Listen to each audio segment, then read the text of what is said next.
When spring rolls around each year, baseball teams at all levels are hoping to be the team celebrating at the end of the season. This past March, we had the World Baseball Classic tournament. In early June, we had the Women's College Softball World Series. And in late June, we had the Men's College Baseball World Series. And to finish the baseball season, in October, we will have a new champion crowned in Major League Baseball. But every August, the one tournament that has been capturing the hearts and minds of the world for over 7 decades has been the Little League World Series. And this year, it did it once again.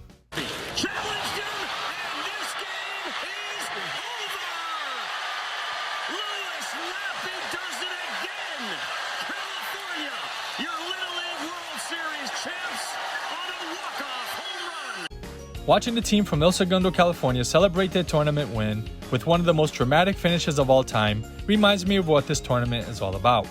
It embodies the pure essence of youth and the magic of the game. For a brief moment, these young players captivate the world and remind us that the dreams that we hold in our hearts are worth pursuing with all our might. So this got me thinking, how many of these players continued that dream all the way to the big leagues? And how many have played in the biggest stage of the game, the World Series? There's been quite a few actually, but in this video I'm only going to highlight a few of those guys. And with the championship game being played in the background, I'm just sitting here in my living room floor, much like I did when I was a child, watching this great tournament. To get things started, I have to mention the first Little League alumni to ever make it to the major leagues, and that is Joey J. I think this is a great place to start. Even though he never played in the World Series, he was the first Little Leaguer to play in the bigs, and he had a pretty good career. He won 21 games in back-to-back seasons, won 99 games in his career, and had 999 strikeouts. He was almost there. He's still with us and living in Tampa today, and you can have his autograph through the mail for only $5.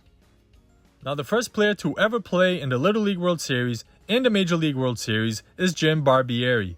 Jim played in the 1953 and 54 teams from Schenectady, New York. And he did make it to the major leagues for a brief cup of coffee in 1966.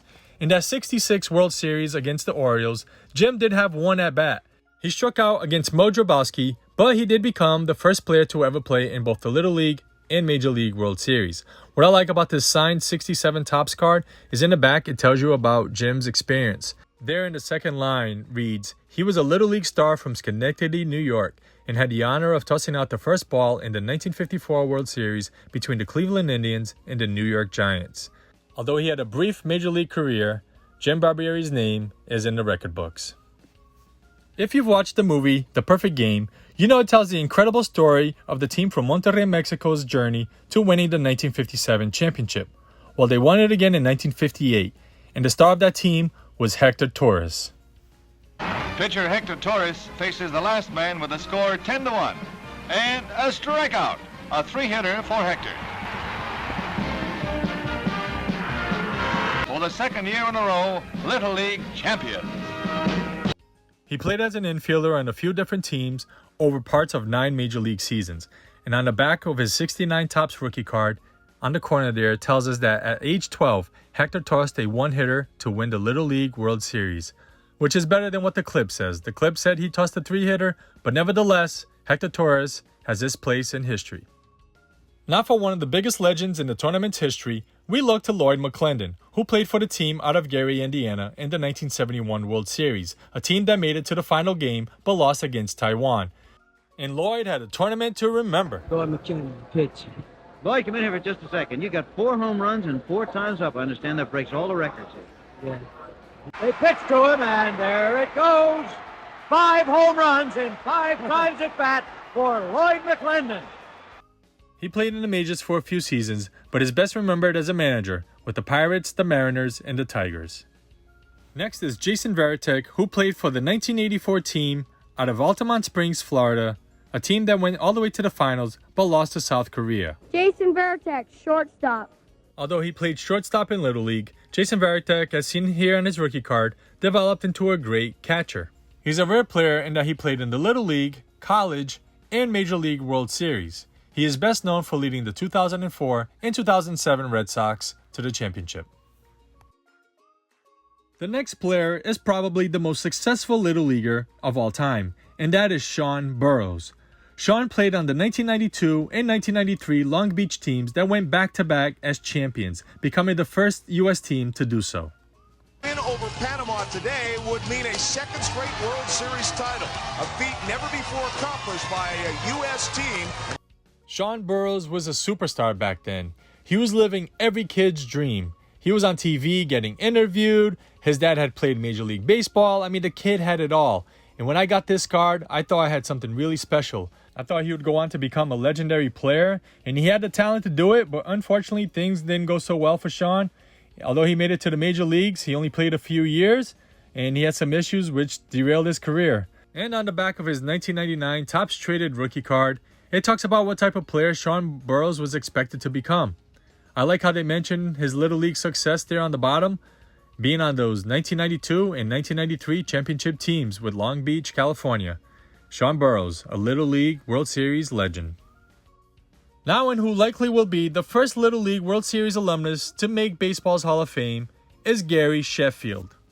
Sheffield played on one of the legendary teams out of Belmont Heights Little League in Tampa, Florida. He was on the 1980 team that lost in the finals to Taiwan. Shots away from another Little League World Championship. Bottom of the sixth inning, it's 4-2 Taiwan as Gary Sheffield leads off, hitting it into the left field corner and pulling it at second with a double. You can see the bat wiggle even back then. Sheffield went on to hit over 500 home runs in his career and won a title with the Marlins in 1997. And that brings us to who is probably the most successful of all Little League World Series participants, and that is Boog Powell. He led the team from my hometown, Lakeland, Florida, to the Little League World Series in Williamsport, Pennsylvania back in 1954. Boog's Lakeland team would go on to lose in the quarterfinals to the team out of Schenectady, New York. If that sounds familiar, it's because it's the same team that Jim Barbieri played on. Now, Jim had bragging rights for a few years, but once they made it to the major leagues, they faced off in the 1966 World Series, where Boog and the Baltimore Orioles would get the last laugh. Boog Powell became the first player to play in the Little League World Series and go on to win the Major League World Series championship. He had a great career as he was a two-time champ with the Baltimore Orioles. He won Comeback Player of the Year twice, and he was the 1970 American League MVP. He's also known for doing Miller Lite commercials in the 70s, and he started what is considered to be the most successful food venture for a former ball player, Boog's Barbecue. Knowing that he's from my hometown of Lakeland, Florida, I went to my local library to see what I could dig up about the team that went to the Little League World Series way back then. Now, they did have some old newspaper clippings about the team's journey up to Williamsport, Pennsylvania. Now, the most fascinating part was they had a full uniform, not on display. It was in the back room somewhere, but somebody was kind enough to go back there and snap a photo for me. And that is the team uniform that they wore back in 1954. I then came to the local Little League baseball fields to check them out and see how they're doing today. And they're looking better than ever. Here, many young ball players are creating memories of their own, making lasting friendships, and they're developing skills that will help them for the rest of their lives. Well, that does it for this video. I want to thank you for joining me in discussing just a few players who played in the Little League World Series and made it all the way to the major leagues.